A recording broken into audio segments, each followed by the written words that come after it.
It's time to chat it up with one of the best in the business, baby. Boy Green Daily starts right now. I'm going to lose my gas-darned bananas. Boy Green Daily starts now. Zoinks!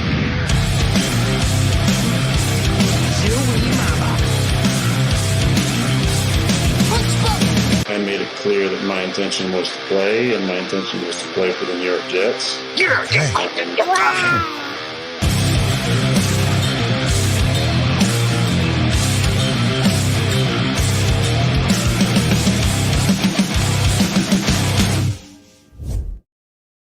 That fires me up every time, baby. Paul Eston Jr., a.k.a. Boy Green. I'm the New York Jets digital reporter for Heavy.com. Let's go immediately to our special guest who's gracing us with her presence. An icon, a legend, and she's one of the best. I just love her in our first time coming on the show, so let's bring in Judy Battista. Wow, Judy! Thank you so much. Great to be here.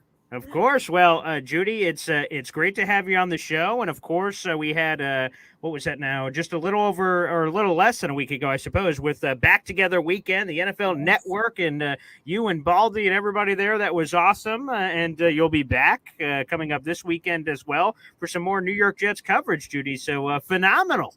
Thank you. It's like being back on the beat, which that was a long time ago, but it's always nice to be out there. Yeah, so let's dive into it. Part of your journey, your trip on Back Together Weekend with the New York Jets included a sit-down interview with yourself and Brian Baldinger and Aaron Rodgers there at the Jets facilities. I'm curious, because I saw when you were doing the interview, you had that notebook on your lap. What was the number one thing that you wanted to ask or investigate or explore with Aaron Rodgers during your conversation? There were two things. The first was obviously you want to know how he feels and where he thinks he is, because he had said in an early interview that there were some things he needed to do on the field to sort of feel like he was getting towards 100%. So I wanted to know where he was on that and what those things were. So that was number one. And then the second thing was, again, he had said in an earlier interview that he had always wanted to give the Jets like 2 good years, right? The chance to win 2 Super Bowls with the Jets. Obviously, last year was not a good year, but it was a year. So the question was, well, does last year count part of the 2 years? And so I wanted to get him to answer that question. And he said, like, no, last year was a bad year. So we've got 2 years still to go. So this year and next year, presumably. So those were the two like sort of newsy things you wanted to get. But otherwise, you just, I mean, you get to talk to the starting quarterback usually once a week in the NFL. And you get to really sit down with one like Aaron Rodgers in preseason. You want to you don't know when you're going to do this again. So you want to ask everything that you possibly can, like not just how you're feeling physically, but what do you think about the team? Like, how's Garrett Wilson? All those kinds of questions. But those were the ones that I had in my head that I wanted to get to. Judy, I'm kind of curious here as an interviewer, and it's fascinating for me. And it's got to be weird. You're on the other side of the interview here, but I'm kind of curious for prep's sake, how much of it is your preparation of questions that, again, to your point, that I need to know these two things. These are two pressing, newsy things I want to ask, and also the flow of an interview. That Aaron Rodgers going to say something like, I'm sorry, what did you just say? And then the follow-up nature. So what is that balance as you're setting up for interviews? Yeah, well, you're going to start the interview however you want to start the interview. Sure. But obviously, I mean, I think that was pretty obvious that the first thing has to be like, how are you feeling? I mean, you had to. I mean, we haven't seen you on a field in a year. How you doing? So that, and then, and then I think you're right. It just sort of flows from there. And he was very generous with his time. Like, he was not rushed. And he is a great interview. Like, he is a great talker, because you get the sense that he's actually thinking about your question, and he's actually thinking, like, he does not just sort of spit out cliches. He actually thinks about the question and thinks about what his answer is. So again, you just want to keep talking to him as much as you can, but it just sort of naturally flowed. I mean, we asked how he was feeling, and then how's the team look, and how are you feeling about the season? And then Baldy and I, obviously we talked before the interview about what we each wanted to get to and how we wanted to finish it. And I said at the end, I want to ask him, like, you said 2 years. So is this the 2 years or what? And Baldy said he wanted to ask him, like, what would be your message to Jets fans, right? Jets fans have suffered a long time. What's your message? And so we both, that's how we sort of wrapped up that interview. And then Aaron sort of took it himself and said, Jordan Love had just signed the contract the night before. And so he sort of said like, hey, don't spend it all in one place, but my house is on the market. Which was great. So you sort of plot it out, but you definitely go where the interview is going to. Yeah, there was a hilarious comment. So we will see some updates. I saw because, of course, NFL Network is on the road. They're going to a lot of camps. I heard Jordan Love's response about trying to work a deal with Rodgers if he uses apparently to buy the house. So it's great back and forth that we're seeing there. And Judy, as you were there at Jets training camp, what did your eyes tell you? Because what kind of Aaron Rodgers are we getting? I've asked players in the locker room. I've asked media people all throughout this offseason to try to get a sense of what it is. And if I could boil it down to one thing, it's shoulder shrug. Players, I don't know. Well, you'll see when I see. I have no idea. What did you see when you were there at Jets camp from Aaron Rodgers? So we were there Saturday, and he looked good. He was sharp at that point. Now, keep in mind, no pads at that point. Of course, and I know they've sort of looked a little shaky in the last few days, although yesterday he was extremely sharp. Yes. But he looked, look, what I was looking for, I think what we're all looking at is he moving well? Like, does he look comfortable? And he did. Like, he was moving normally. There was one play when we were there where the pressure came and he had to sort of, move out of the pocket, and he hit Alan Lazard on a 20-yard pass to the right sideline. And it was normal Aaron Rodgers, right? Like, if you didn't know something had happened to his Achilles, you would not have known from watching that. But again, there are no pads on. Like, the pressure broke down, but it's not like Quinnen Williams was actually going to sack Aaron Rodgers. So it's not like, we still haven't seen him have to put his foot in the ground and really take off. And that was the question I wanted to ask him about, what does he need to do to feel like he's all the way back? And he said, there was that play that I just described where he had to get out. That was important to him because he realized he went to the sideline and realized he was not thinking at that moment, how's my knee going to respond? How will my leg feel? Can I still do this? It's been a really long time since I did this. Am I still able to do it? So I think physically he looks normal. I think the only last bit is mentally that he has to be convinced that he's normal and can do everything that he's always been able to do. And I think he's almost there on that as well. And to your point, we kind of have been dancing around the thought that the last time Aaron Rodgers was on a field was September 11th of 2023. And if he were to step on the field the next time, September 9th, Monday Night Football, it'd be almost a year to the date since he played, which feeds kind of into the preseason question that's been getting kicked around this week. Head coach Robert Saleh was asked about it. So definitely not the first two games, so that wasn't much of a surprise. But maybe the Giants game we'll see, which last year got two drives. Do you have a take one way or the other, whether they should play him for the two drives or just, hey, we'll see him Monday Night Football, and the first time we're going to see real action, which is kind of crazy to think about, is from 2023 to 2024 in September? Well, I think the element in here, the X factor in here is that they have 3 joint practices set up, right? And of course, now I'm blanking on what teams they are. I know it's the Giants, and I can't remember. Carolina and Washington. Right. And so, as you know, in the NFL in the last few years, joint practices are sort of taking the place of preseason games because coaches can coordinate them. There's a little bit more control over them. Coaches are able to work on what they want to work on without being afraid that some guy who is trying to make the roster is going to go try to take Aaron Rodgers' head off. Right. And so I wonder if we are going to see Aaron Rodgers participating a lot in those and not so much in the preseason games, which, even under normal circumstances, you're just not seeing starting quarterbacks take part in this. Now, I just read somewhere, I think that Joe Burrow is going to, because obviously his season ended prematurely with injury. But I don't know how many joint practices the Bengals are doing. I mean, the Jets had that sort of safety net of having a lot of joint practices. So if they are reluctant to put Rodgers on the field for the preseason game, they do have those practices, which if you've been to one, there's certainly a greater intensity in joint practices than there is in a normal training camp practice, right? They're finally facing some kind of opponent, even if it's in a controlled environment. So I would not be surprised to see him doing a lot of work in those. Is there a right or is there a to be said? Our first take, oh, what a terrible decision, or oh, what a great decision, or is it just there is no right or wrong? It just is. Right. I think It just is. And I think it's just, what does he feel comfortable? I mean, listen, Aaron is a 40-year-old future first ballot Hall of Famer. So I would think that Robert Saleh will probably defer a great deal to how he feels and what he feels he needs to do. Again, I think physically he's there.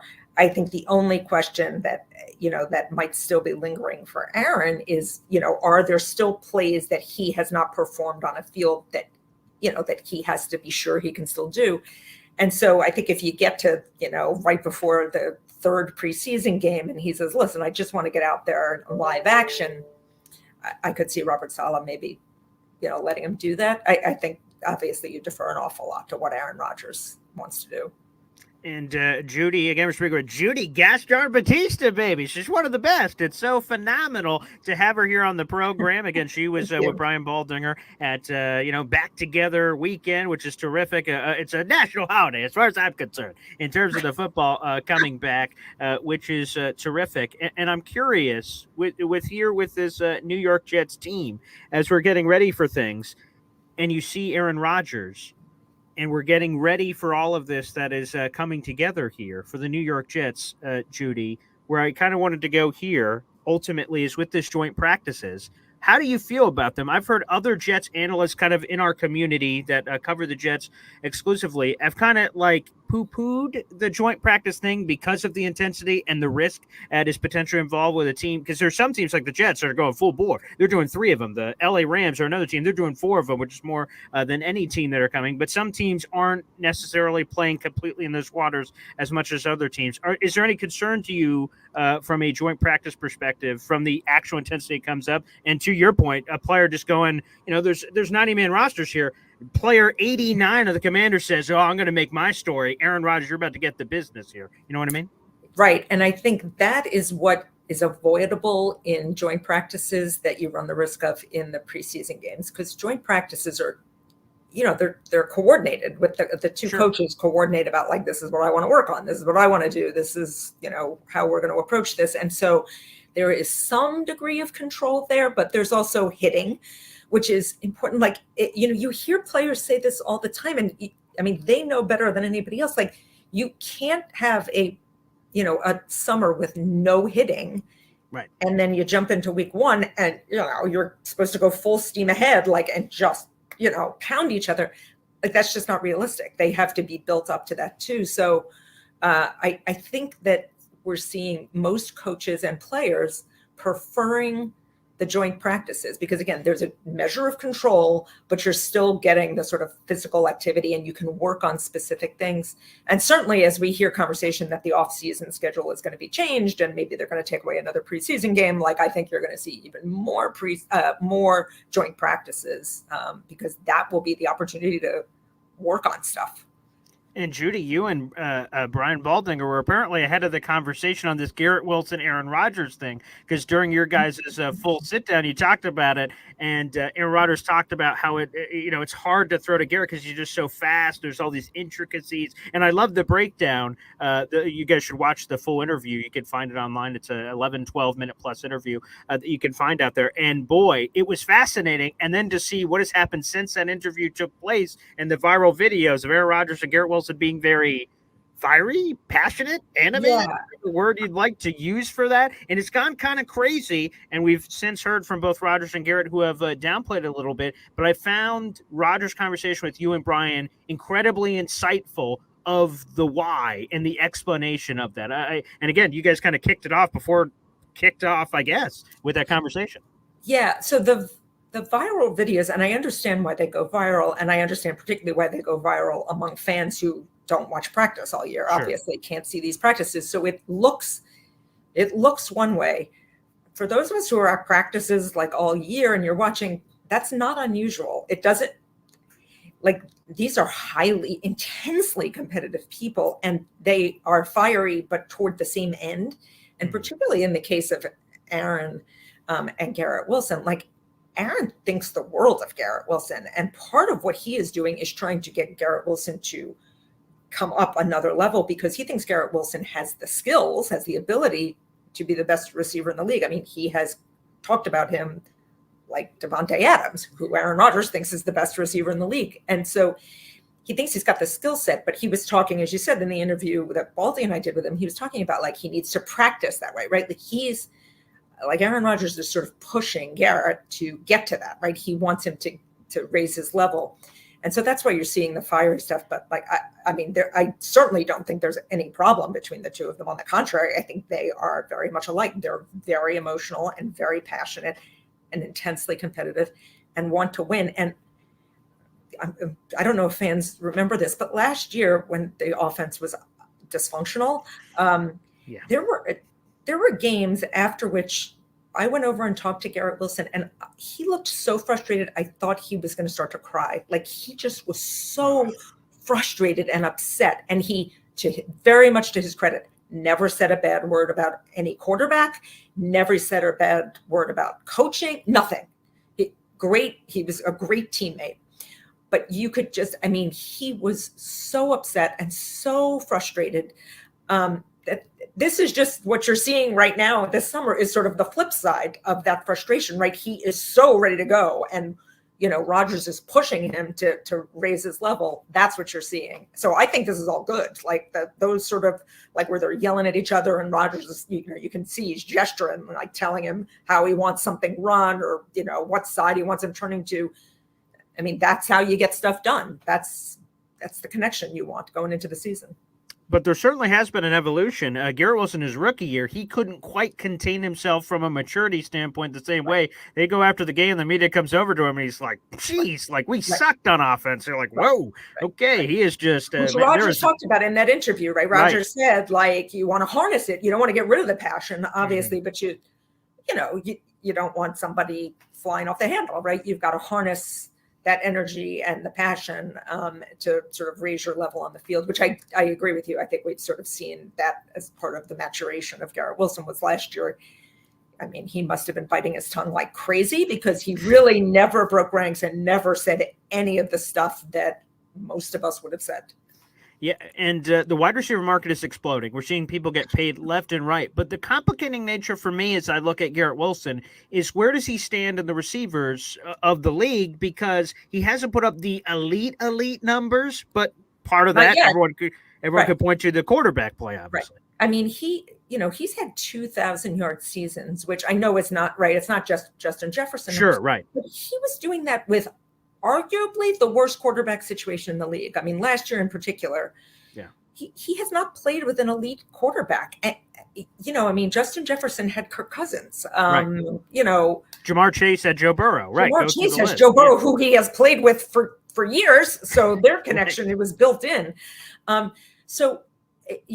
I think to be fair to Garrett Wilson, to me, the fact that he hit 1,000 yards both of the years under the circumstances that he was playing, that's amazing, which only makes you think like, what's he going to do if Aaron Rodgers plays all year, right? And he's the number one receiver for Aaron Rodgers. You really sort of think, especially because the Jets tried to get more receivers to try to take some of the, the pressure off him and to take some of the defensive attention off him. We'll see when Mike Williams gets on the field. Of course. But certainly, I look forward to seeing what Garrett Wilson is going to do, with a healthy Aaron Rodgers out there. And I wonder, when you go to the negotiating table, let's say he has a spectacular year that a lot of people believe he will with Aaron Rodgers, and I agree.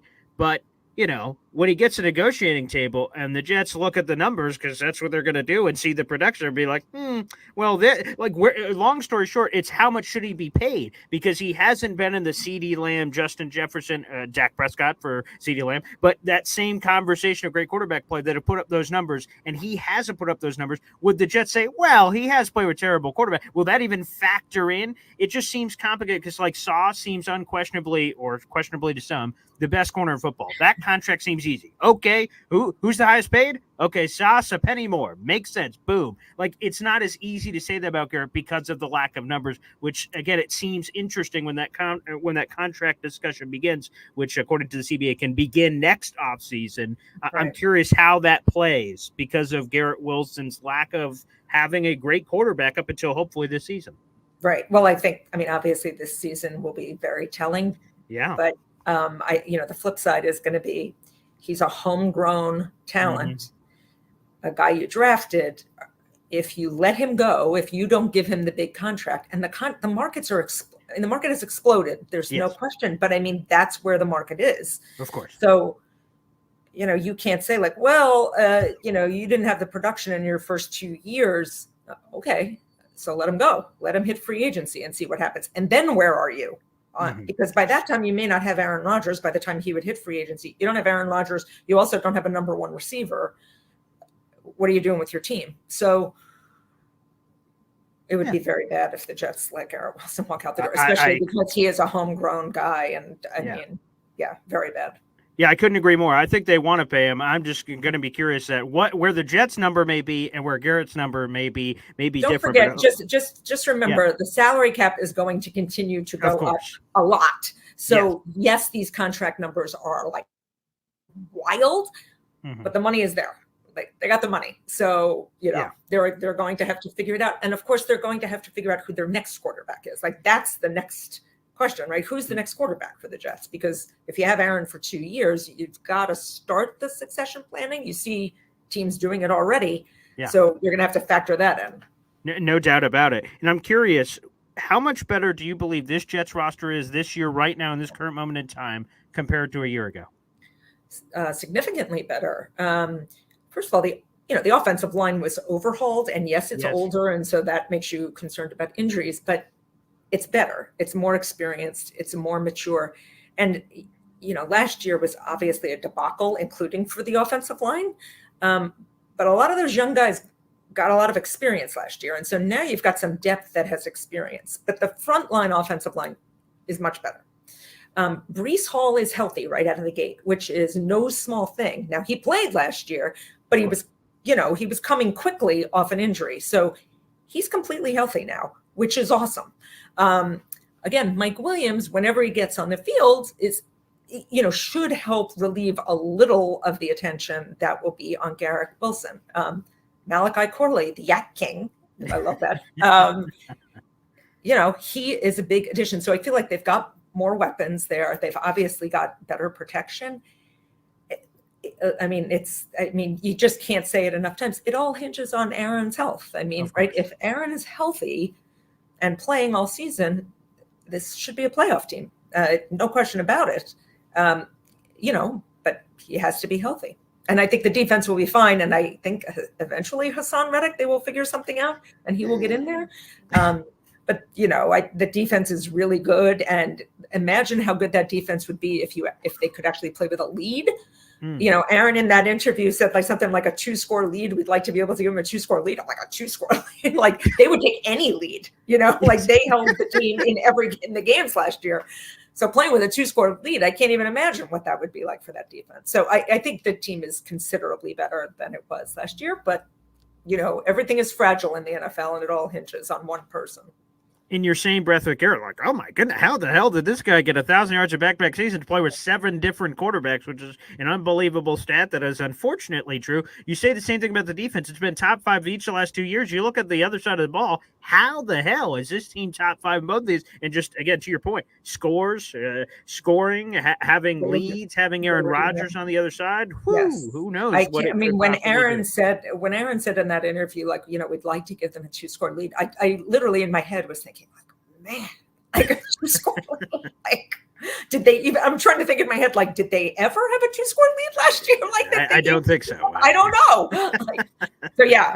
I'm looking forward to that scenario playing out, hopefully. Yeah, and I'm sure a lot of Jet fans are as well. And I go here. You mentioned the playoffs for the New York Jets. I go to Judy Battista, wrote a column. I got my little notebook here, my NFL media notebook. Hey, see, we're on brand here. I'm a company man, even though I don't work for the company. Maybe one day we'll see what happens. But I see in here you had some predictions at the end of May, and in here you had the Jets making the playoffs. Oh, that sounds phenomenal. Great prediction. But you said to make so let me rephrase it. You said you had them making the playoffs but losing the divisional, which is kind of a Debbie Downer. But hey, make the playoffs hasn't happened in a long time. That would be exciting. And you have this line in your answer that I loved here. Could the Jets make a run to the Super Bowl? Yes. But and then there's some explanation that some breaks would have to occur with there's elite teams in the AFC and things of that nature. I go to you there. You think this Jets team can make a Super Bowl run? Judy Battista. I do think they can. Again, things will have to break their way. They're going to have good health, obviously. Yes. And things are going to happen to other AFC teams, because the AFC is top heavy, right? There are some truly elite. Obviously, the Kansas City Chiefs are just in another stratosphere. Yeah. But if Joe Burrow is healthy, the Bengals are have been a Super Bowl team. So if he's healthy, you've got to assume that while they've got Jamar Chase and T. Higgins still in the fold, they are a contender. The Ravens are clearly a Super Bowl contender. And then you don't know who else is going to bubble up. Buffalo is going through a transition and has sort of remade the receiver room. But I mean, Josh Allen makes them a playoff team pretty much all the time. Sure. Miami and Tua. So, I mean, there are other teams in the mix. If the AFC is top heavy, and we saw it last year, there's just a lot of really good teams in the AFC and a lot of really elite quarterbacks. But the Jets have one of those elite quarterbacks, and they're a good team. So I think they are a playoff team. And then I think you just have to see how the matchup goes. Like, who do they get in? Who do they get in the first round? Who would they get in the second round? And and how does it break? I mean, other teams have injuries too, just the way it happened to the Jets. So you just sort of have to see how this season breaks down. But I certainly think it would be a tremendous disappointment if they don't make the playoffs this year if Rodgers is healthy. Oh, yeah, an absolute disaster if that were to be the case. I mean, if he plays the entire season and they miss the playoffs, yikes. Yeah, I'd like to know how in the hell that happened if that is indeed the case. That would be very bad. You mentioned the playoff drought, which is embarrassing. The Jets have not been to the playoffs since the season of 2010 and the year 2011. But a more embarrassing drought than that is the Jets have not won the division since 2002. I'm curious, with Buffalo kind of reshaping. Of course, they have Josh Allen. Miami, they lost a lot of defensive players, but they signed their guy Tua, and of course, the offense is spectacular. I'm curious, what is your sense? Do the Jets have a path to winning the AFC East legitimately in your mind, and what's kind of your sense of this division as we head into 2024? I do think they have a chance to win the division, certainly, for the reasons you just mentioned. Look, New England is, the reason nobody wins that division since 2002 or whatever it is Tom Brady, right? And then Josh Allen. Okay, I mean, what are you going to do? You have the all-time greatest, and then you had like a super phenom come in. So crap luck. Yeah. Right. So yes, they can win the division would be the short answer. I agree with you that Buffalo has retooled an awful lot. I don't necessarily think that means they're taking a step back and rebuilding, but presumably it's going to take a little bit of time for that wide receiver room to get into the flow with Josh Allen. They've lost some veteran talent. And so, you got to see how it sort of comes together leadership wise. But Josh Allen is the kind of quarterback who elevates people around him and gives you a chance to win every game. Miami, as you pointed out, lost a lot, but they do have Tua and Tyreek Hill. The key for them is, do you think they can win a game in cold weather if they have to? And last year we saw when Tyreek Hill got hurt and was like the whole thing fell apart, right? The offense just came all the way down. Yeah. So they really need their critical players to be in good health all the way down the stretch. And they probably need to have home playoff games because they are just, or at least have not been in the past, they are just not built to, play in Buffalo in late January, or, if they had to go to Kansas City, could they play in late January? So you don't worry about that so much with the Jets because you have a quarterback who has played a lot of those horrible weather games and did pretty well in them. And they can run the ball with Brees Hall if they have to. So I do think the Jets can win the division. No question about it. And again, Miami has no one to blame but themselves. They played Buffalo essentially in a playoff game at the end of the year at home. They win. They run it back with Buffalo in the same place. They lose. They go to negative quadruple billion degrees in Kansas City, and they had that for themselves. So they blew it there at the end, which is interesting. But my final one, Judy, before we get you out of here, you've mentioned that the key piece to this puzzle, the Lincoln log that's in this place before you yank it out and potentially Jenga and the whole thing falls apart, is Aaron Rodgers' health. I ask you, Judy, how confident are you that Aaron Rodgers, we don't say 17 games, but plays the majority of the season for the Jets and is healthy? What does your gut say, or prediction, however you'd like to frame it in your mind, that he is able to do that here in 2024? My gut says yes. Does he play all 17? I don't know. But historically, throughout his career, he played through most injuries, or he would maybe miss a game. But I mean, he played, which is why the Achilles was so stunning, first of all, and just gut wrenching, because that's it has to be something of that degree to keep him off the field. And you just didn't imagine that happening because he had not suffered a severe injury like that just wiped out the entire season before. So my gut says he will play most of the season. Do they give him a week of rest towards the end if they can afford it? Sure. Does he maybe suffer some kind of ding that he needs a week off? Okay. But my gut says that he's going to play throughout the season. I like your gut, Judy. Like your gut. That sounds spectacular. Well, I just want to tell you, Judy, it was an absolute pleasure to have you on the show. My pleasure being here. You're a legend. I've read you forever. Watching on television is terrific. I get giddy every time I watch it. I'm just like, that's Judy Battista, baby. So absolute pleasure. Thank you so much for coming on the show and spending some of your time. Thank you. Enjoy the season. All right. Wow. Just like that, baby. Judy Battista of the NFL Network. Presto. We're over here now. Yes. This is the power of technology here, baby. So shout out, as we kind of adjust things here, to Judy Battista for joining us. Judy Battista is terrific and wonderful, and a major shout out to Judy. I've never had her on the show before, but I've read her. I've watched her on television, and if you guys missed it, she was just at New York Jets training camp this past weekend. She's going to be there today as well, covering the New York Jets live at training camp. Today, she'll be there with Mike Garafolo. Over the weekend, she was there, with Brian Baldinger, and we got to get her takeaways from training camp. Again, major shout out to Judy Battista. I love it when we can have spectacular guests on the show, and obviously she is spectacular. We're going to open up the phone lines for the second half of the show, baby, and I also want to mention this. Let me mention a couple of things here. First off, the message or the link to call into the show is pinned to the top of our YouTube channel, youtube.com/boygreen25. If you guys would like to call into the show, that is the way to do so. And you may want to do so not just because you want to get some airtime, but because we're about to do a giveaway here on the show. So call into the program and you'll have an opportunity to win something. Here's what you can win. We have Jets Commanders joint practice tickets for Thursday, August 8th. That's less than a week away. That's 6 days away. It's a week from yesterday. Shout out to Jared B., who's in our comment section. He had these tickets. He couldn't go, and he ended up gifting them to me so I can gift them to someone else. So I am going to ask you a New York Jets trivia question, and whoever gets it right will win the tickets. Again, these are joint practice tickets. There's two of them. Jets Commanders, Thursday, August 8th. The first joint practice of it for the New York Jets. So if you would like an opportunity, if you're interested in the tickets, or if you're just interested in calling in and talking Jets, you could do that too. But if you are interested in the tickets, we will try to give a few people an opportunity to win it by answering the trivia question correctly. And if you do, and you call and you say you want to compete for the tickets, feel free to do so, and we'll give you an opportunity to do so.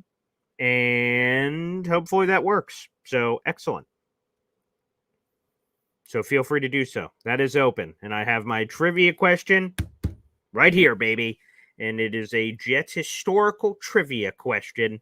And we'll see how you guys do. Also, I want to give a shout out on top of that to all our wonderful members and the surge of memberships we got on the show yesterday. Shout out to Joe Blewett.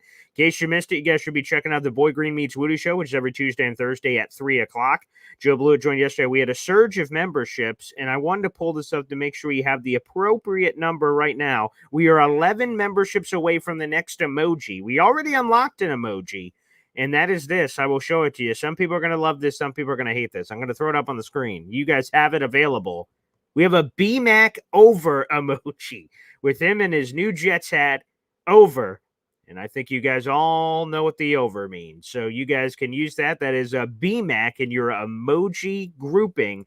That is a brand new emoji that is now available to you. BMAC is now remembered forever. Immortality. There you go. And speaking of, it was almost like a bat signal. What just happened right there? So let's bring him in. Let's bring in BMAC here as he's getting ready. And BMAC, I don't know if you saw it, but you probably can't even hear me yet, right? Yeah, go ahead. Yeah, get your headphones in. Hey, can you hear me, BMAC? I got to plug them in, right? Naturally. Yeah, that's okay. Go ahead. Yep.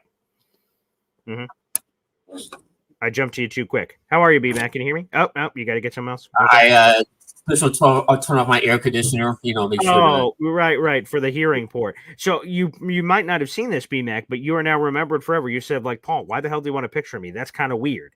Here's why. You have a brand new emoji, the BMAC over emoji, and people can light up the chat right now with those BMAC emojis. So they're coming right now. So BMAC, you are forever remembered in emoji immortality with your own emoji. Isn't that cool, man? Yeah. So so now I'm used as a joke and a meme. Yeah. In a good way. That means you're remembered forever. So shout out to Snowball for putting that together. Yeah, that's great.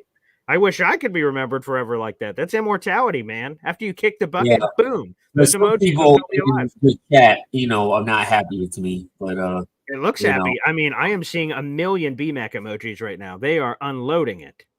Well, hey, I mean, I could make anybody happy, but hey, but look, it's but at the bright side, it's good to get my face out there and get noticed. So that's what I'm saying. So you're welcome, but thank you for sending it in. And now you're, like I said, that jet hat will now live forever. So phenomenal. So again, shout out to Snowball. Snowball makes all our emojis for the channel. He put that together, and it's awesome. I couldn't, when he put it together, I was like, wow. And yeah, again, the chat is loving it. So great. See, BMAC, you've had a plot twist. Everyone thought, certain people had certain opinions about you, certain other people had other opinions about you, and booyah, everyone is celebrating you in the chat.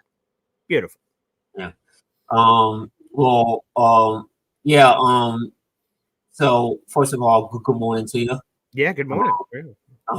It's great to see you always. You know what I mean? Yes, I appreciate that, man.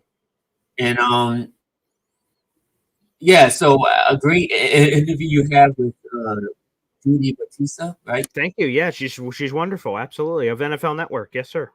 Yeah. Great interview. I seen her, on NFL Network. And I just saw her recently with interviewing Rodgers.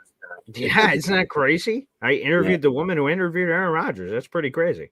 Yeah, so that's and as far as the Rodgers and Garrett Wilson thing, sure. Rodgers said something. I think he said something in that interview about Garrett Wilson. That's pretty interesting. He said that. Let me see. You might have the clip, but yeah, let me see. Actually, I just want to see how long the clip is. As long as it's not too long, I will definitely play it here on the show. I just had to double check length for this one. Okay, yeah, I mean it's a little bit of a longer clip, but yeah, we can let's throw this on the show.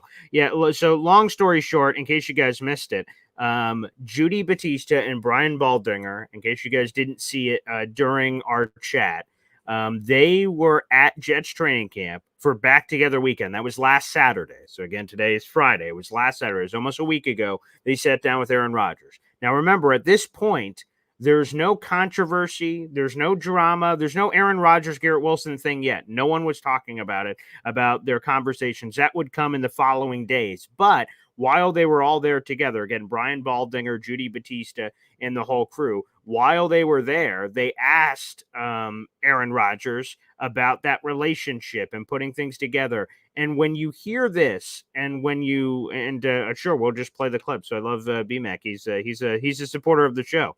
The fact of the matter is, when you really hear how Aaron Rodgers describes the things that will take Garrett Wilson to the next level, I found it incredibly insightful, incredibly fascinating. And again, this is predating all of the viral videos, and it brings you a little bit into the mind, which can be a dangerous place, of Aaron Rodgers to give you all kinds of insights on his relationship with Garrett Wilson. You heard Judy Battista say why, in her opinion, it's much ado about nothing. And that happens all the time for people who are not normally at practices, which again, I would assume is mostly everybody. I don't get to see every practice. Hell, even the media doesn't get to see every practice, but you get an opportunity to do so. So here we go. This is, again, shout out to NFL Network for this coverage. This is Judy Battista. This is Brian Baldinger, both sitting down with Aaron Rodgers. It's a 2-minute plus clip here, but I think it's worth playing here. And this is their conversation on Back Together weekend last Saturday about Garrett Wilson. Both Brian Baldinger and Judy Battista get in a question. Let's roll the footage. And talking about adjustments, Aaron, like I'm watching Garrett Wilson out there, and he's like, I know it's practice, but like his ability to adjust to a ball, any ball, and catch everything. Like you've been around some great ones. Yeah. Like I see that in Garrett. Yeah, he's hard to throw to, honestly. He's so damn fast. I mean, I threw a ball to him at first play of practice on Wednesday, and I threw it, and I thought I maybe had overthrown him. And he actually slowed down maybe half a step. So it takes some getting used to. He's just so dynamic because he can go from 0 to full speed so quickly, and he can look like he's just kind of like gliding out there, but he's moving so fast. It's a gift. Now his thing is the details. If we can get him to figure out just a little minute details, things are going to take off. And we had a play today that I asked him to do something on a rep, he wasn't going to get it, and he didn't realize it at the time, but it was setting up a play later in practice where we had a similar look, and he comes back and he kind of got it. So it's like little things like that where he's in his third year, he's going to figure it out. He has all the skill sets. I mean, he is as dynamic as I've ever been around. If he can figure out how to practice with those details, then he gets in the game and he just rely on your instincts, and it's going to be really special. He was obviously frustrated last year with how things were going, even though he had a good season statistically. Have you had conversations with him about that, about how he takes the next step and sort of gets past that? I don't want to turn off the passion at all. He's a passionate guy. He's got a contagious energy about him. It's just when that passion becomes overly demonstrative, then we want to scale it back a little bit. But his passion is an asset. So I don't want to turn any of that off. I want him to take the next step in leadership because I think he can really take the next step. There's certain guys on a roster that are the energy guys that everybody's kind of looking to. By default, the quarterback is often that guy. But for him, he's got to realize that people are watching him at all times. It's no longer you're a rookie or you're a second-year expectation. No, now you're in a position to lead. And when you do that, everybody's watching all the time. They're watching how your attitude is, how your interactions are with the guys. And so his next step is that leadership role, and I think he's going to embrace that, and he could be a dynamic leader for us. That is crazy. So in case you guys, missed that in the middle of it, Aaron Rodgers said in the middle of practice, he said, "Hey, Garrett," before play, "I'm not going to throw it to you on this play, but do this." He didn't say what it was, but do this. And Garrett's like, okay. And Garrett ran his route and did something. And then later in practice, like plays later, he goes back to him, and then he had him do something, and he said, "See, that play from earlier set up that." That's crazy level, and that's why I love hearing from Aaron Rodgers. So good call out, B-Mac, on that clip, and shout out to again NFL Network, Judy Battista, and Baldinger for that. But yeah, they were first on the story before we even knew it was a story. Yeah, that was very interesting, and I just wanted to bring that up because I know Rodgers compares Garrett Wilson to Devontae a lot, and you can tell that Rodgers just loves the Devontae man. Like if you watch Rodgers, they asked him, "Well, who's your best NFL player that you ever seen?" And he said Devontae. You know what I mean? Like it's crazy, and it's like he's just like Scottie Pippen. Kind of like that, you know what I mean? Like Jordan was Scotty, kind of like Rodgers and Devontae. But he's compared Rodgers to Devontae a lot. No, excuse me. He compared Garrett Wilson to Devontae a lot. Yes, right. Not Devontae to Garrett. No, I got you. Yeah. And you watch Devontae, I know you watch some plays, but especially with Green Bay, Devontae wants his routes. Like he usually when he catches the ball, he usually he has a unique way when he runs his routes. You know what I mean? Very unique. Like he can juke people and get the first down, and he can you know what I mean? Like kind of like a basketball player. You know what I mean? It is. Garrett, by the way, is a former basketball player, so that makes a lot of sense. Oh wait. You love to do that. Yeah. Shout out to Uncle Tio for throwing this in the middle of our conversation. Cantu Rige You are now a member of the Boy Green Coffee Club, and shout out to Uncle Tio. Shout out to the 411 on New York Sports, which, by the way, is tonight at 6 o'clock. We are now 10 members away from the next emoji. Can we get to that during this show? Who knows? But oh yeah, baby, that BMAC one is a classic brand new emoji. In case you guys missed it, let's throw it back on the screen so BMAC can relive it again. There it is. Here we go. The brand new emoji you guys can get to. Booyah! That's BMAC and the over. You guys can use that emoji. And if you want a new emoji, we need 10 more members to unlock that here on youtube.com/boygreen25, the Boy Green Daily Coffee Club. So feel free to let us know. We'll see if we can get there. Anywho, before you're so rudely interrupted, BMAC, back to you. Yeah, well, I just want to say that he looks like Garrett Wilson seems like he has that same unique, technique like Devontae has. That slithering, get the ball. And we haven't really seen what Garrett Wilson can do because the man's been playing with, it's just a shame, man. I feel so bad for the guy.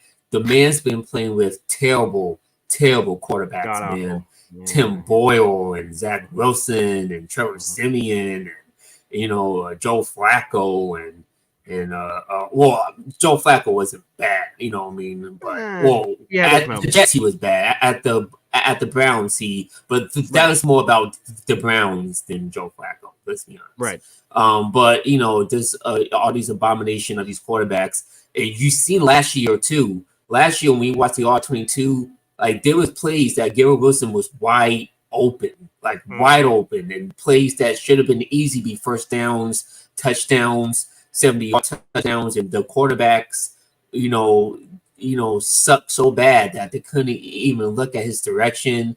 They get so skittish and they just don't look his way. That's not going to happen with Aaron Rodgers. When Rodgers is out there, you're going to see a lot of. I think when in 2020 when Rodgers won the MVP, Devontae had 18 receiving touchdowns, and he led the league with 18 receiving touchdowns. If Rodgers plays all year, which I assume he will, I think Garrett Wilson is going to get into that double-digit touchdown range around 18, 17. You're going to see a lot of touchdowns this year between Rodgers and Garrett, and don't be shocked if people are going to start talking about him as being the best quarterback to wide receiving duel in the league. Better than Joe Burrow and Jamar Chase, yeah. Jamar Chase, you know what I mean? So yeah, that's my opinion. I think that's what's gonna happen. And I can see why Garrett Wilson is so frustrated, man. Because not frustrated, but like you said, got that passion, fire in him. Because frustrated, I would say frustrated. The man been through hell the last 2 years, hell, yes. The year before hell, and then the year before, last year with all the hype and expectations, he was supposed to play with Rodgers, and you saw the preseason game and that touchdown pass, and it was like, oh my God, we are in for a treat, and then we all know what happened 4 plays in, and then of course, so. I'm excited to see what him and Rodgers can do, and I think Garrett Wilson. I think y'all going to see who Garrett Wilson really is, and it's going to be a treat. So Jet fans, buckle up, and then one thing I'm going to go because last question. I don't want to bore you minions in the chat. You know what I mean? Okay. Well, some minions. Most people in chat are cool. But some millions, you know what I mean? But you see what it says here? It says here at the haters. Yeah. Who said that? Who's saying it? No, me. See the bottom of my thing here? After the haters. Oh, I see. Yes, I did not catch that. I'm normally very good about when people have very quirky things in there. F the haters. That's a good way to put it. There you go. Yeah. So F them, what did Robert Saleh say? If you ain't got haters, you ain't popping. BMAC, you popping. Tupac, after haters. Yeah. Me against the world, There you Tupac's go. album. You know what I mean? All RIP. You know what I mean? But of course. you know, Yeah. oh, see, I got the Yeah, the OG. I see that the hip hop. There you go. I see Notorious B.I.G. Okay, very nice. All right. Yeah. Big hip hop head. But of course, you know, again, you can call me out if I keep repeating myself or ask you the same questions. But as far as Rodgers' health, I know you talk about it with her. Do you think people over exaggerate that a little bit, or do you think, you know, it's fair, but you know, you think people over exaggerate that? Well, as you, I'm sure, will discuss with my father this weekend on Sunday's edition of Hop on Pop, he doesn't like, again, prior to what happened last year, again, where Rodgers played 4 snaps. I was talking about heading into that season that Rodgers had appeared in 81 of 82 games over a 5-year sample size, which to me, 5 years is a lot of time. And it's the most recent time. That seems to be a pretty good sample size of what someone's current health status is. And again, the only game Aaron Rodgers missed during that stretch of time that I just pointed out was because of COVID. So there was a COVID situation. So that COVID thing doesn't count because it has nothing to do with injury. Yeah, right. So take it for what you will, but he just didn't play in the game. So you could count it for that if you want, but you could give the caveat of what it is. But anywho, long story short, you know, is it overrated? No, and the reason why I say no is because, like, Achilles is serious. That used to be a career killer, and now, thanks to the advancements of modern technology that Rodgers has also told us about, it shouldn't be career killing anymore. But we have to see how he comes back, because when you combine the very serious nature of that injury and his age, there's a lot of unknown because we don't have a history. It's not like 30 quarterbacks in NFL history have blown out their Achilles. They've been 40, and then they've come back and just been awesome. We don't have a history, so we don't know. It could be good. It could be bad. He might lose a certain burst, and maybe he never has it again, or he could just be dandy. To me, I'm an optimist, and I lean towards the other side. Do you think he can re-injure his Achilles? From what I understand, once you hurt an Achilles, it's not like it is any more likely that you can hurt the Achilles again. It is, anything can happen.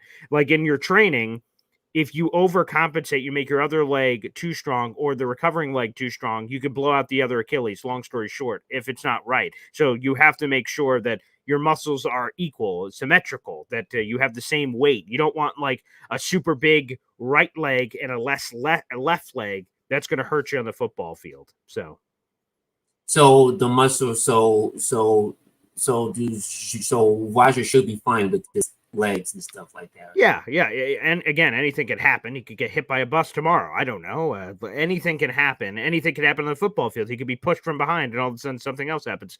So there's no perfect health bill, but I think Aaron Rodgers is that for every quarterback though? Is that for every quarterback? Yeah, though? of course. Like, yeah, like I said, Patrick I don't Mahomes think you've mentioned it before. I don't think you could have an Achilles at 12 years old. You could have an Achilles injury at 40. Like you could have an Achilles injury at any time. Yeah, and then do you think people do the same overrated health thing with Joe Burrow? Because to me, I mean, Joe Burrow's missed a lot more time. No, I think those injury questions are super legitimate.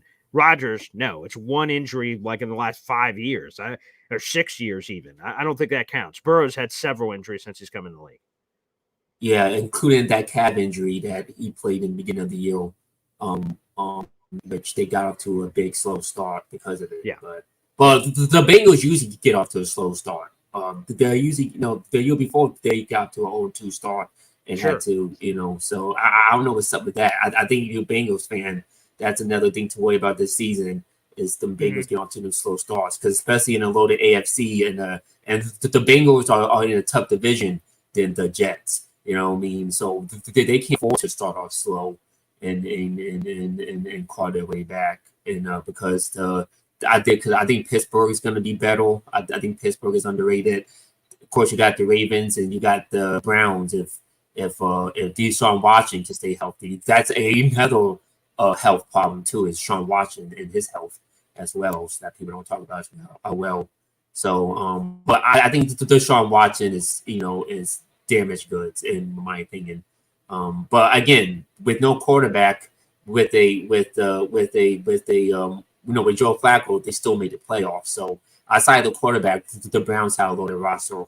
But yeah, that's all I gotta want to talk about. Again, I will be on on Sunday, and I got a lot of. I'm gonna take Pop to a history school. So history. Okay. Pop, Well, you the student, I'm the teacher. I'm Mrs. I'm Mr. Miyagi. You are Daniel's son, and I'm gonna and you will learn, and you will have class on Sunday. So get ready, get your notebook out and your pencil. There's feedback. What the hell?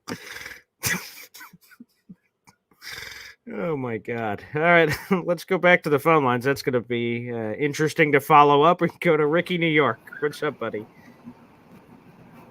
Yeah, that's a lot for that. Jeez. That was kind of all over the place there for a minute. That it was. My goodness. That it was. Wow. Hell, I actually had something I was going to say too, and that kind of threw me off track. I don't blame you. Wow. I don't blame you. Now, did Judy Battista actually say that Josh Allen is the kind of quarterback that elevates the guys around him? Are people just taking what we have said about our quarterback and repeating it now about other people? Seems that way because we have no proof, quite frankly. We saw Stephon Diggs lift Josh Allen to another level. He was at whatever level he was. To say. Yeah, because so Stephon coming in raised him to another level, but we haven't seen, and again, this year will be a great sample size. Maybe Josh Allen is going to turn Khalil Shakir, Keon Coleman, Dalton Kincaid, who's a first-round prospect. He's good, but again, to the overall point, though, there's no clear superstar on offense outside of Josh Allen to throw to. Does he high tide rise all boats? Does all of a sudden everyone is really good and he's making no names great? Tom Brady did a really good job of that for the most of his career of being able to turn no names, Julian Edelman quarterback conversions to other things. Maybe, but we'll have to see. I don't know. But yeah, I don't know if there's been a rich history of that. Yeah, I was about to say his game got better when Diggs got there, but I haven't really seen Allen and I mean, I think it's going to definitely show up, him losing his top two receivers. Now, I will say Keon is a dog, and he's probably going to make some catches that are going to make Josh Allen look good. I love that kid's attitude. I remember him saying, as far as he's concerned, when the ball's in the air, it's his. Nobody else is touching it. So I think that he might make Allen look good at times, but Josh Allen elevates guys. You know what? We're going to elevate our foot to Josh Allen's backside this year because all those people that think the Bills aren't taking a step back, oh yes, they are. And the Dolphins, please, and this is one of those great stats versus realities things. As we had some Dolphins idiot in the chat this morning. But Tua led the league in passing, and they did. They've been really championing that one. Yeah. Yes, and couldn't beat a good team as he was doing so. I don't care. I don't care if he leads the league in passing every single year. The reality is, if they're lucky enough to make the postseason, they're one and done, and you can take that to the bank. They're not doing anything. However, we are in position that we are ready to do something, and I'm looking forward to this. Really like hearing what Aaron had to say about Garrett. And that was a nice little bit of insight. Talking about and. I guarantee you, he probably told him, break your route off, come back or, go to the sideline. And then when they ran play again, it was probably a double move Right. where he And took that's it so out. crazy because, like, Garrett, apparently, what it seemed like, we don't know because we didn't hear from Garrett on that, but it sounded like when Aaron told Garrett to do it, he kind of like cocked his head. So I was like, okay. And then later he figured it out when the other Yeah. play happened way late. And Garrett's like, here we go. It's just cool to hear because we don't get that kind of insight to Aaron Rodgers and that, like, normally that stuff is secret. We don't ever get to hear about any of those kind of plays. That was super cool. Yeah, that was a real nice look behind the scenes for us. That was some good insight for sure. Yeah. I just have to mention the other day. Sure. I had forgot to bring this up, Mm-hmm. but when you start off a conversation with like "I eat squirrels," it kind of throws everything a little bit crazy. I didn't bring it up the other day, but when it started with that, and then you said like, here's Kinlaw's weight gain program. Like I wasn't expecting 6 chicken breasts for lunch. I was expecting Wow. That was here's we'll have a couple of beavers, a woodchuck, a few muskrats, I wasn't expecting chicken breast when the guy led with I eat squirrels. Yeah. And our guy Brandon, he's like, I like squirrels, I like calamari. Yeah, right. Squirrels and Yeah, the squirrels are going all calamari. the time in Arkansas. I'm like, wow, okay. Yeah, now calamari is, but from starting with the letters SQ, I don't know what squid and squirrels have to do with one another at all. I like calamari. Personally, I've never eaten squirrel, but I mean, when you go and you get like a nice chicken breast, I mean, dude, a squirrel is the whole thing is the size of a chicken breast. I don't think there's much meat on squirrel. Yeah, that's my question. And you know what, Javon Kinlaw, you might have tried squirrel, but buddy, let me tell you something. Built the way you are, you ain't eating squirrel. You don't get looking like that eating squirrel. That's true. That's all I got to say about that. At any rate, good talking to you again this morning. Hello. Thank there. you, Ricky. Hey, Zariah, say hello. Say hi. Yeah, not happening. That's all right. Well, thank you, Ricky. Thanks for the call, pal.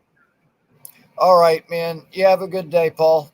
All right, you too. And Zariah saying, "Whoa, geez, okay, you can't sleep on the camera. It's the microphone."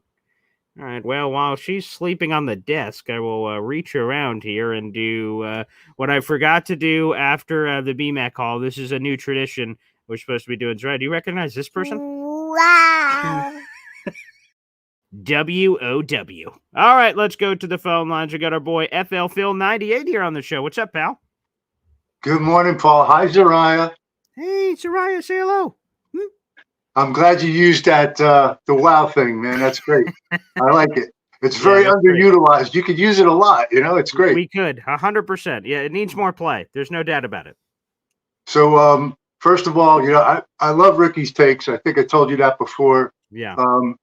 Some guys, I think they just spew some optimism, but Ricky's kind of got it together. He knows what he's talking about. Oh yeah. I like that.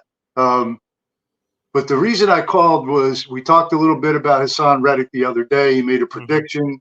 I wanted to kind of revisit that because I've had some thoughts about it. Okay. So obviously, if he gets, a $3 or $4 million raise and he has to give $1 million back because of fines, he's playing that game. So it could be all about that. But I'm actually wondering if what this is really about is he wants a 3-year deal or better. And he's just doing everything he can. If he's got to lose $3-4 million this year, but he can get a 3-year, $75 million deal, it'll be worth it to him.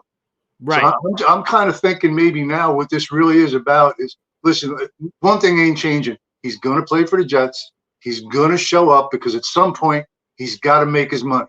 Right. So the Jets hold all the cards. I've said that all along. That ain't going to change. But I'm thinking what this about is he's really trying to push them to give him a long-term deal. And from a Jets perspective, let's say you give him his 375, but you guarantee, say, 60, and make the last year basically you can cut him and give him $5 million or something. Sure, right. What are your thoughts about something like that?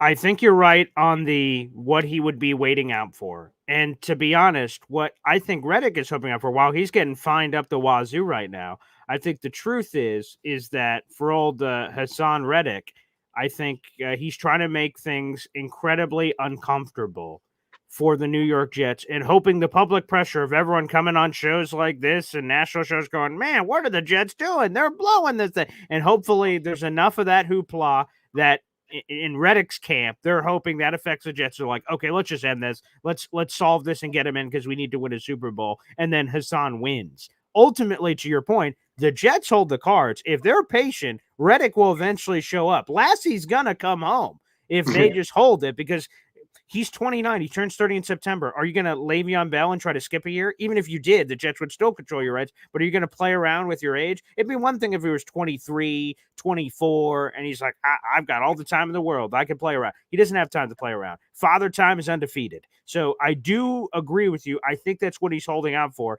And the only card that he has in his hand that he can play if he wants to attempt to force the Jets to do that is to make things incredibly uncomfortable, incredibly painful from a PR public relations standpoint, and see if that results in something. Because if it doesn't, again, I think you're right. Reddick shows up here in a couple weeks. All right. And, typically fans always seem to side with ownership, which I've never really understood. I know there's guys that are a pain in the ass and guys that want to hold out every couple of years. And, I'm not talking about that kind of player.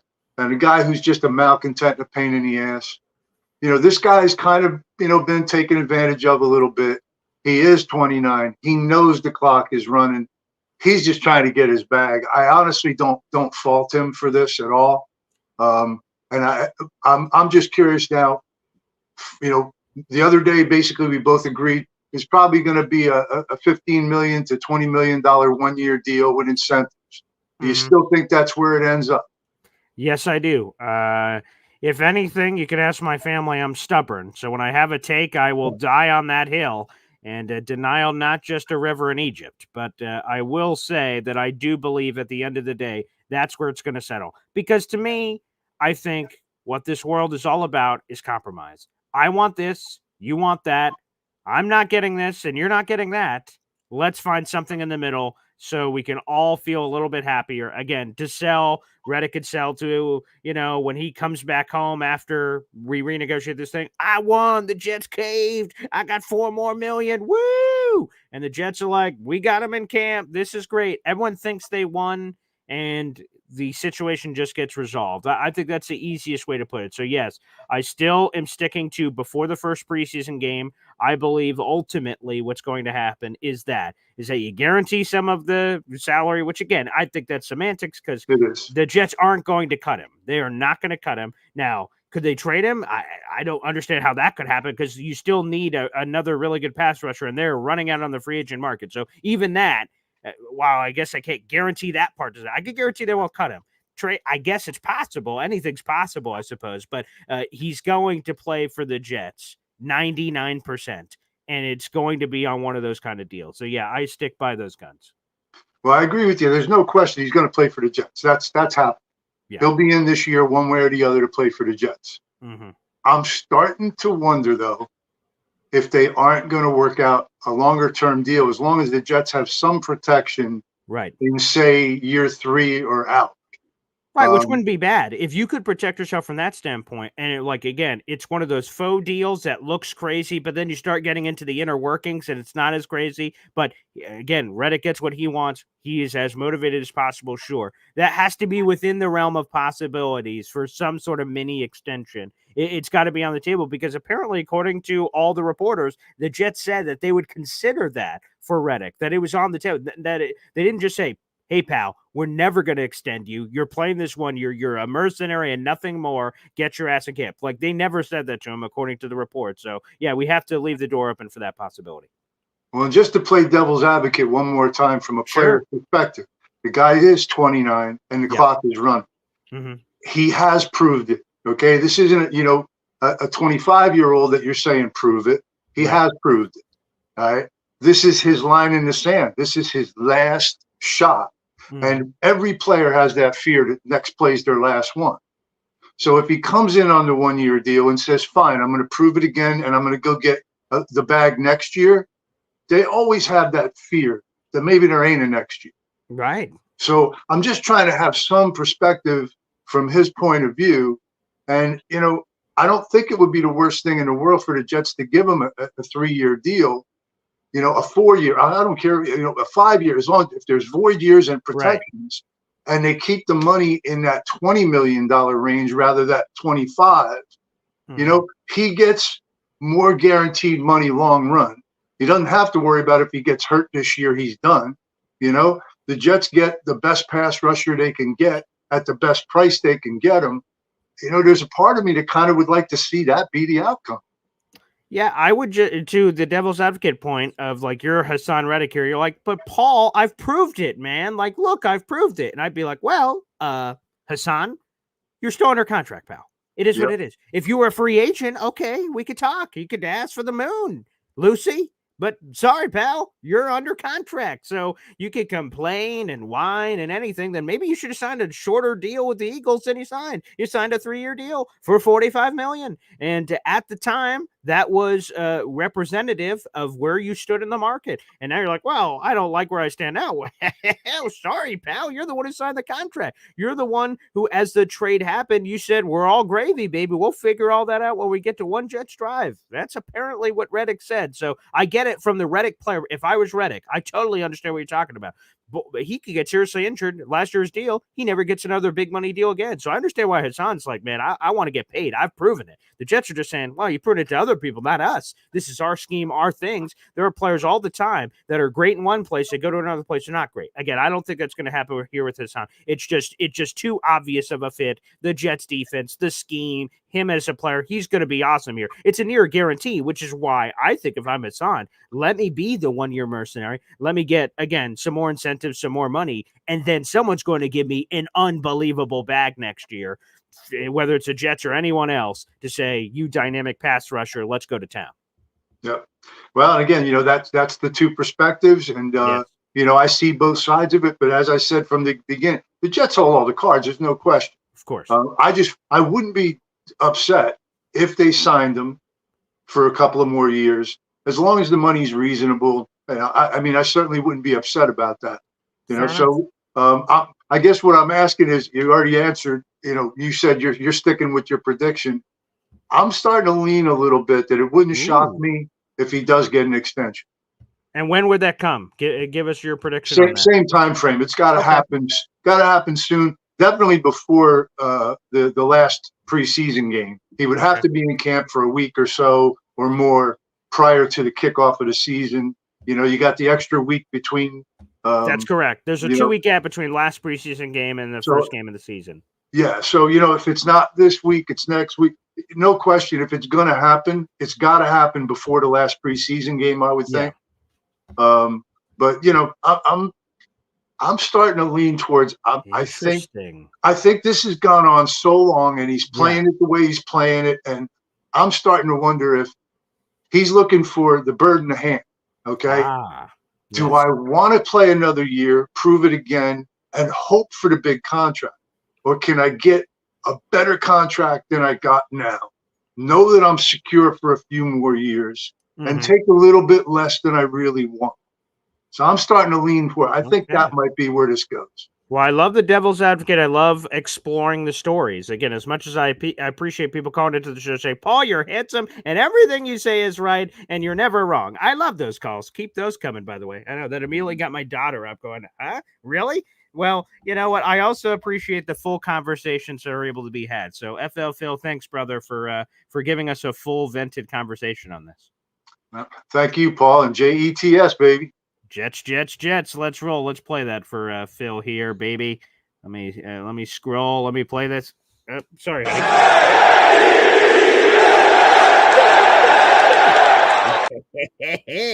And by the way, before we go to our next caller, excuse me, I wasn't even talking on the mic. What am I, a professional here, for God's sakes? The thing I wanted to bring up was FL Phil actually mentioned this on YouTube, and I wanted to bring it up about it being a great segment, and I'm unselfish for my guests, including callers. Some hosts feel the need to interject and prove their knowledge. I learned a lesson a long time ago in radio, where we had a partner. He still calls into the show every week. His name's Bud Poliquin. He's a longtime columnist. He used to be in San Diego, and he was here in New York for a long time. And he was a co-host on the radio show, and I got to work with him for many years. He's done everything. He's been to Olympics. He's been to like 20 Super Bowls. He's been to Final Fours. Like everything on planet Earth, he has done and accomplished on his bucket list. You could Google him and find him, Bud Poliquin. He's done it all. And when sometimes my partner, Manchild, who's my radio partner now, who is partners with Bud, would be out. So someone would have to step in and be a co-host with Bud on shows. And I've seen others step into that co-host role, and I was a producer behind the scenes, and they try to do exactly as you're saying. Try to prove their knowledge, try to test themselves against Bud, and Bud hated that. And when I stepped into the chair in all the situations, yeah, I know, it's all right. It's really emotional here. But when I did those situations with Bud, I just tried to get the most knowledge out of the guests, because you guys want to hear the guests as much as you enjoy me in this show. And I love talking. Yeah, I know. I love hearing the sound of my own voice. We're bringing on our guests for their insights. And so I'm not trying to one-up them. I'm not trying to do any of that. I want to get their knowledge out to you, hopefully in a very entertaining way. So thank you for the comment. It means the world. And that's something I try to strive myself to be, and get the best possible guests who can share the best possible content to you guys as well. All right, let's go back to the phone lines one more time. We got NY Jets FL. And I'll be honest, I don't know if you're going to like where this is going to go, but I would just start off the top. My father called me last night, and he brought you up to me, NY Jets FL. Oh, he brought you up to me on the phone. One of the first things he said, he was like, "Where is Mr. Firework? I haven't seen him on your show recently." And I said, "Oh, geez, he's just had a lot of stuff going on." He's like, "Where is that guy?" So he called me last night on the phone. I was at the radio station, and said, where's the hell is Florida Fireworks guy? And I'm like, I don't know. He calls in when he can, Pop. Yeah, I'll try to check in more. I'm just like I said earlier, I'm doing a career move, so it's a little of course. But plus we're having a potential tropical storm this weekend, so let's good Lord, add that. Be safe. Yeah. To the pot. Yeah. There's a lot of ways to go here on the on this stream here. That's for sure. Based on the BMAC conversation, is it a good time for me to go to get my colonoscopy this year? Or I don't know. Like, you did a lot of medical stuff, so there was. I figured I'd put that one out there first. Yeah, I appreciate that. Yeah, Judy Battista, nice. She's very knowledgeable, but go ahead. There's only two elite teams in the NFL. It's not even close. It's the 49ers and the Chiefs. Everyone else is chasing. Okay. You can talk about the Joe Burrows and the Tuas, and Burrow hasn't been healthy. Lamar can't win in the playoffs. The Dolphins faded badly last year. They were front running.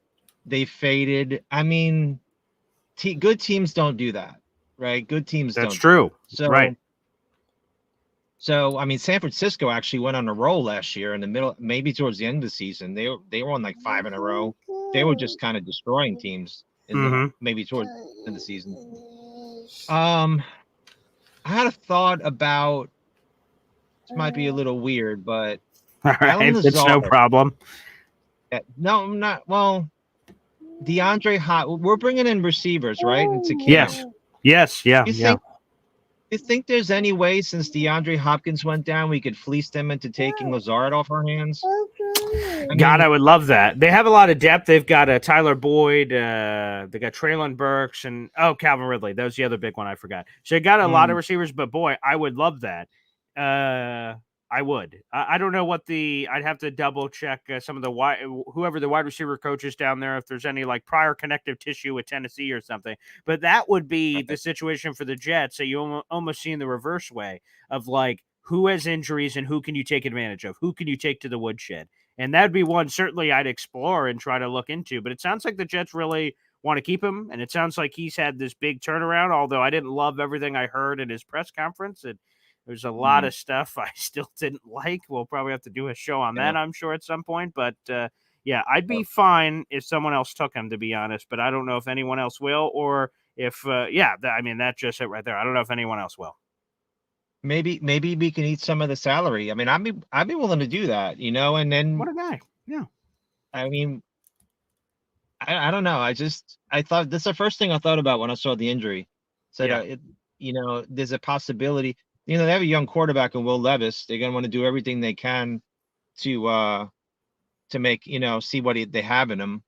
What was my other point? Oh, Phil, I would love to have Phil as my agent because he's willing to give me 10 years, $100 million on every deal. No, I'm just kidding.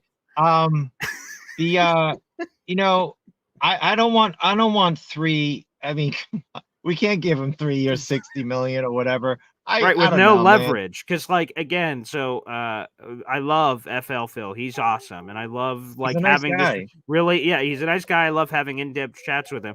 So he tells me that the Jets have the leverage at the end, but he still kind of would like to do it. And I'm like, well, I don't know if I want to go there. And I don't believe the Jets have to go there because, again, they have the leverage. Reddick can continue to make this uncomfortable because right now it's uncomfortable. I'd like him at camp. He's not at camp. It's not death yet, but it's a part where it's uncomfortable right now. Yeah. I mean, maybe give him some incentives. I don't know where this is going. It's hard to read the tea leaves. Maybe maybe we just stay out of it and just shut up and see where we go from there. Yeah. Perhaps. Yeah. It's crazy. I'm trying to think. I'm sure you probably have to go, but I don't know what else to cover. Basically, that's all I got, Paul. Okay. I appreciate it. But know that my dad asked for you yesterday. He put it out into and I was like, wow, okay. I will let him know the next time I see him. I appreciate that. I'll try to call on Sunday as long as we have power. Because lately, we have a bad thunderstorm. Our power goes out. It's the weirdest thing. Oh, Jesus. So, okay, well, we'll be rooting for you guys. Okay, so stay safe. Thank you. Yeah, it's supposed to get 4 to 8 inches of rain. Good Lord. Maybe 30, 40 mile an hour winds. That's what we've seen so far. So wow. Okay. Well, stay safe out there, buddy. Thanks, Paul. Thanks, Paul. You have a good one. All right, you too. All right, we'll squeeze in one more call, and I got to run to the radio station. It's our boy, the architect of every gosh darn emoji on the planet. He's the greatest.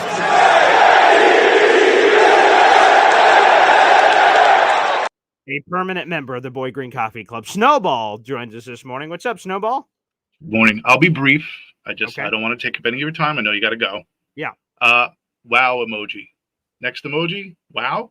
Yes. Right. Can we do the wow emoji? Yeah. See, we got to get a wow emoji, which again, guys, we are 10 members away from that. So there we go. That's people have been asking for that one. That's a good one for sure. That has to be the next one. So no conversation necessary. Wow emoji it is. Let's do a wow emoji.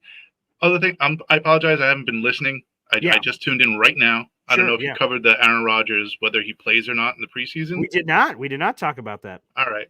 Listen, and I am not comparing. There were 2 tragedies on 9/11. Yes. In my lifetime, and in no way am I comparing Aaron Rodgers going down to what happened on the initial 9/11 tragedy. But if there is one thing that we have learned from tragedies on 9/11 is that you cannot live your life in fear. Wow. So what a powerful message that is. That's good. Put him out there. Let him play. He is a pro. He needs to shake the rust off. It's been a year since he's been out there. Let the man go. I feel the same way, by the way. I know some people are scared money. To me, anything can happen to Aaron Rodgers at any time. I don't want his first football action being from 2023 September to 2024 September and working out the kinks against one of the best defenses in the NFL. No, thank you. No. Let him do a handful of drives. That's all I'm asking. Do the same thing last year. 2 drives against the Giants final preseason game. That's fine. But let him go through that process of, okay, Aaron Rodgers, you're starting the game. Let him go through the mental reps of what that looks like and then go through that. I do not want the first opportunity. I'd be rusty. I'd be thinking about everything if I was there. It's going to be a little less so if he plays in the game. Couldn't agree more. And then when does he play at MetLife? Right. Right. No, week 3, right? The Thursday night football game, you know? Week 3. Let him play. Let him play a half. Sure. I don't care. Let him play. Yeah. Yeah. All right. That's it. That's all I have to say. All right. Love it. Thank you, Snowball. And again, another JETS championship.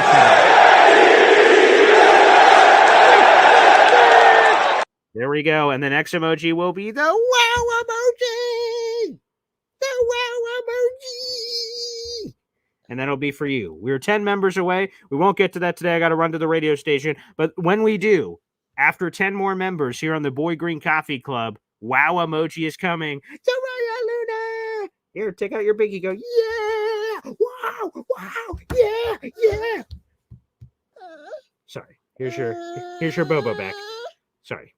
I apologize. All right, guys. I'm going to the radio show. Thank you to the 300 people that are in the room. Make sure you guys like the video. Hit subscribe. And we'll be back tomorrow morning for Boy Green Daily. Oh, snap. Actually, I believe I got Jake Asman show today. I lied. Just kidding. We'll see you for Jake Asman at 3 o'clock. See